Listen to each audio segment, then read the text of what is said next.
자, 9번째 썰 한번 가보도록 하겠습니다. 시청자 질문이고, 시타님께서 질문을 주셨습니다. 저에게 질문을 주신 시타님께 정말 감사합니다. 출산율 문제에 대해 말할 건데, 출산율이 낮아지는 이유는 한국이 똑똑해서 그런 거 아닌가요? 멜세스의 인구론 아세요? 멜세스의 인구론을 동물에 대입해봐도 그 동물의 개체수가 많으면 출산율은 거의 없어요. 왜냐하면 그 동물의 개체수가 너무 많으면 먹을 게 없어서 전멸되기 쉽기 때문이죠. 먹을 거만 있나요? 바이러스, 분쟁, 식량 많은 게 있는데 라고 하셨습니다. 제가 그래서 이 썰을 하기 전에 이 멜세스가 뭔지, 이 인구론이 주장하는 게 뭔지 찾아봤습니다. 그래서 여기 밑에 나와 있는데 멜세스의 인구론, 멜세스 트랩이라고 합니다. 검색하면 나와요. 그러니까 우리가 이제 생산하는 그 토지, 식량, 자원의 생산량이나 생산 속도보다 인구 증가 속도가 더 빠르기 때문에 나중에 인구 증가가 심해지게 되면 인구가 이제 너무 많아버리면 똑같이 균등한 기회가 가지 않는다는 거죠. 취업, 그리고 이제 뭐 토지, 그러니까 살 수 있는 주택이라든지 아니면 이제 의식주 같은 것들이 누구에게든 공평하게 다가갈 수가 없다. 왜냐하면 아무래도 자원이라는 게 한정적이고 주거라는 것도 한정적이기 때문에 그럼 누구는 불이익을 받을 수밖에 없다. 네, 그런 거죠. 경쟁에서 밀린 사람들은. 뭐 이 말이 뭐 완전히 뭐 틀린 말은 아닌 게 인구가 많은 데는 어느 정도 이 말이 좀 설득력이 있어요. 아까 말씀드린 뭐 중국 같은 데나. 근데 이걸 우리나라에 대입을 한다. 사실 저는 학설은 막 크게 막 이렇게 이걸 뭐 논점을 가지고 따지고 막 이렇게 좋아하는 건 아니거든요. 일단 이 말은 공감을 해요. 출산율이 낮아진 이유에 대해서 한국 사람이 똑똑해서 그런 거. 이건 맞다고 생각을 해요. 여기에 대해서 한번 얘기해 볼게요. 출산의 문제에 대해 말할 건데 출산이 낮아진 이유는 한국이 똑똑해서 그런 거 아닌가요? 뭐 그런 것도 있겠지만 그런 이유도 있어요. 여자가 똑똑해져서. 네, 그런 것도 있습니다. 뭐냐면 여자가 똑똑해졌다는 건 뭐냐면 여자분들의 경제활동이 많아져가지고 돈을 벌 수 있게 돼서. 과거엔 출산이 높은 이유가 여자들이 경제활동할 수 있는 게 없었고 결혼하는 순간 경제활동이 단절돼 버리잖아요. 우리 과거의 어머니를 보면 알 수 있잖아요. 근데 지금은 뭐 여자들도 맞벌이 해야 되고 다 대학을 나오잖아요. 이제 여자라고 해서 대학을 안 나오고 뭐 취업을 못하고 그런 시점이 아니잖아요. 당연히 일을 해야 되고 일을 하라고 이제 자꾸 이렇게 유도하는 것도 있고 한국이 똑똑해진 거에 이것도 포함되는 거예요. 어떻게 보면. 그러니까 이제는 옛날에는 그런 게 있었어요. 우리 부모님 세대에는 여자라고 해서 여자이기 때문에 학교를 못 다니고 대학도 못 다니고 그런 거 많았습니다. 어떤 교육에 대한 침해나 취업에 대한 어떤 그런 좀 불합리가 많았어요. 네. 어머니 세대는. 어머니 세대는 좀 어떤 게 있었냐면 어머니 세대나 아버지 세대는 이제 형제가 많아가지고 보통 장남한테 다 몰아줘요. 뭐 대학교도 장남만 가게 하고 나머지 집안 식구들 못 가게. 그리고 공부를 잘해도 딸이라는 이유만으로 대학을 합격을 했는데 못 가는 사이도 굉장히 많았습니다. 여자는 그냥 뭐 적당한 짝 만나가 시집만 가면 되지 뭘 또 사내자식 하는데 간섭하냐 이런 식으로 못했단 말이에요. 근데 지금은 그런 경우 없죠. 지금은. 그리고 똑똑해져서 그런 거 또 뭐가 있냐면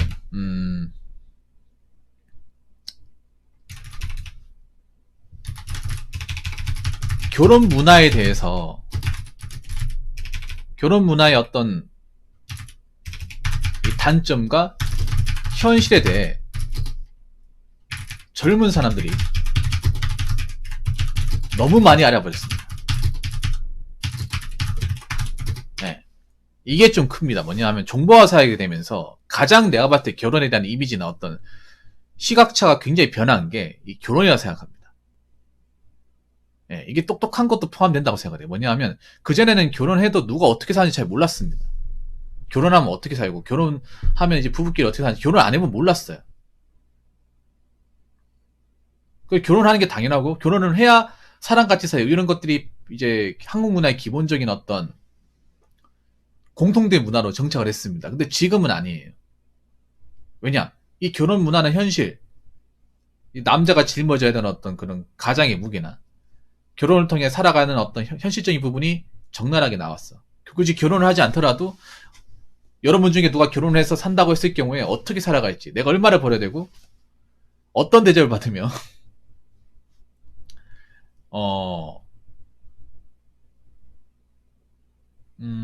어떤 환경에서 살아갈지가 유추가 됩니다. 물론 실제 결혼하신 분들 다를 수 있겠지만 옛날에 이런 게 계산이 안 때려졌어요. 솔직하게 말해서.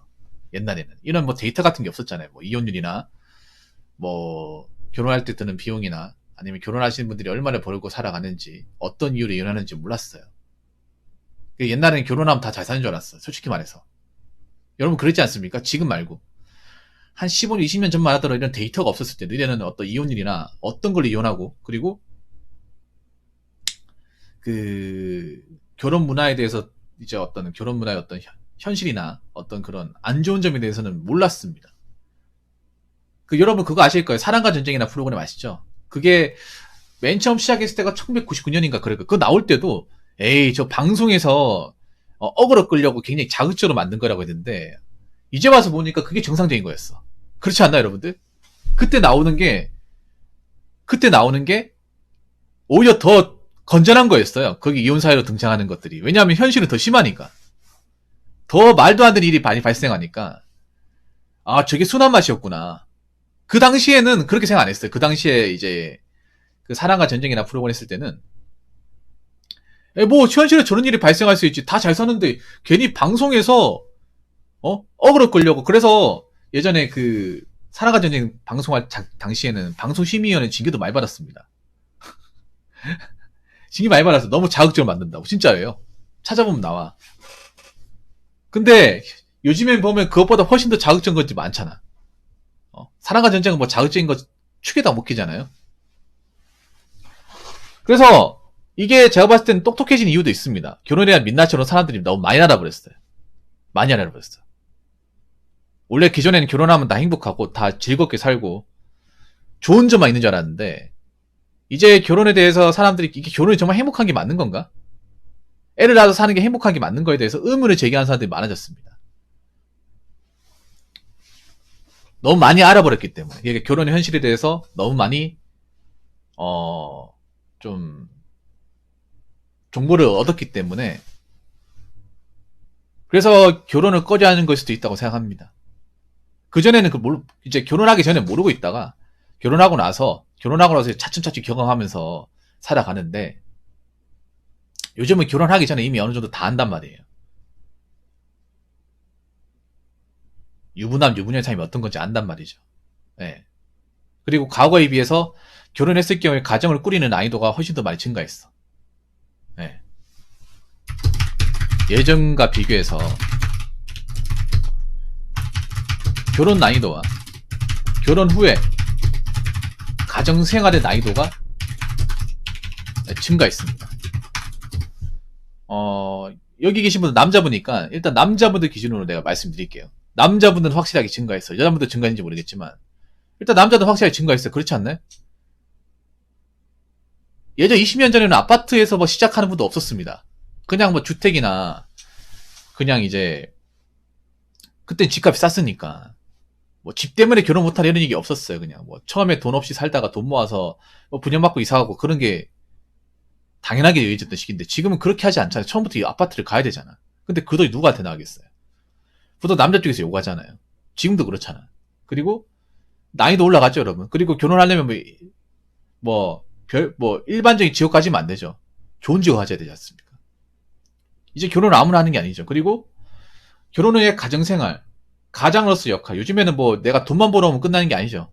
돈도 벌어오고 가사 노동도 해야 되고 애랑 놀아줘야 되고 가족 여행도 가야 되고 난이도가 올라갔습니다. 여러분 아버지 때 안 생각해요. 여러분 아버지는 그냥 돈만 벌어오면 집에 아무것도 안 해. 집안에 하나도 안 거들어. 가족끼리 여행 가본 적도 없어. 그냥 아버지는 그냥 돈만 벌어가지고 우리도 먹여 살리면 그냥 역할은 끝나는 거야. 근데 지금은 돈 버는 건 기본이에요. 돈 벌어오는 건 기본이고 돈 벌고 나서 애들하고 놀아줘야 되고 그 집에 와가지고 가사 노동도 같이 해야 되고 애들하고 뭐 여행도 한번 갔다 와야 되고 그런 것도 좀 많이 늘어났습니다. 예. 그런데 이걸 봤을 때 똑똑해졌다는 것도 포함될 수 있겠네요. 네, 제가 봤을 때.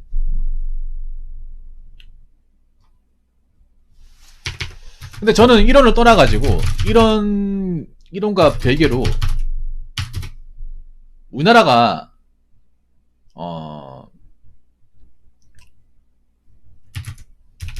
인구가 부족하면 좀 힘듭니다. 왜냐? 우리나라는 순수하게 인적 자원으로 먹고 살기 때문에. 우리나라가 뭐 자원이 많으면 모르겠지만, 이게 그런 거예요. 나라마다 다를 거예요, 나라마다. 지하자원이 풍부하고 좀 땅덩어리 넓을수록 모르겠지. 우리나라는 여러분 아시겠지만 사람들 머리를 쥐어 짜낸 나라예요.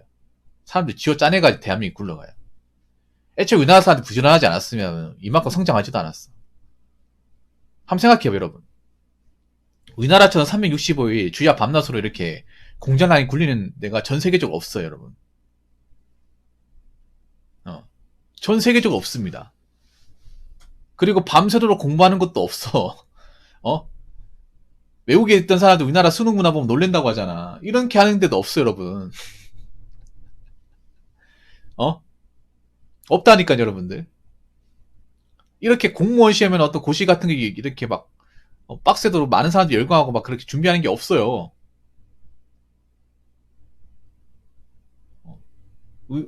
이렇게 우리나라처럼 경쟁이라는 거 너무 당연하게 여기고 굉장히 치열하게 고군분투한 나라가 없어. 물론 이런 문제 있긴 하겠지만 근데 우리나라가 만약에 생각해보세요. 인구가 적어진다고 하면 뭐 당장 공장에서 일할 사람도 없잖아. 일할 사람도 없단 말이에요. 물론 외노자 체험이 된다고 하지만 외노자 체험은 또 우리나라에 그 사람들이 또 우리나라 밖으로 또 많이 위험하겠죠. 외노자 채우는 게 무조건 정답은 아니에요.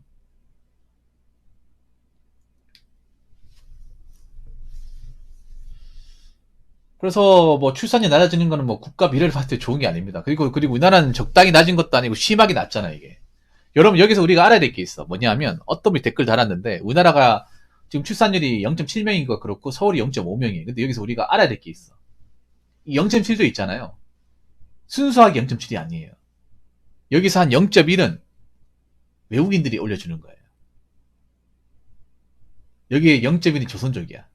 그걸 빼면 더 낫다는 거예요. 한국인들, 토종 한국인들끼리 결혼해서 애를 놓고 출산하는 건 더 낫다는 거야. 그러면 현실적으로 더 낮은 거예요. 말도 안 되게 낮은 거예요. 근데 여기에 대해서 뭐 해결책이 뚜렷하게 보이지 않죠. 우리나라는. 아무튼 뭐 그런 상황입니다. 예, 그런 상황.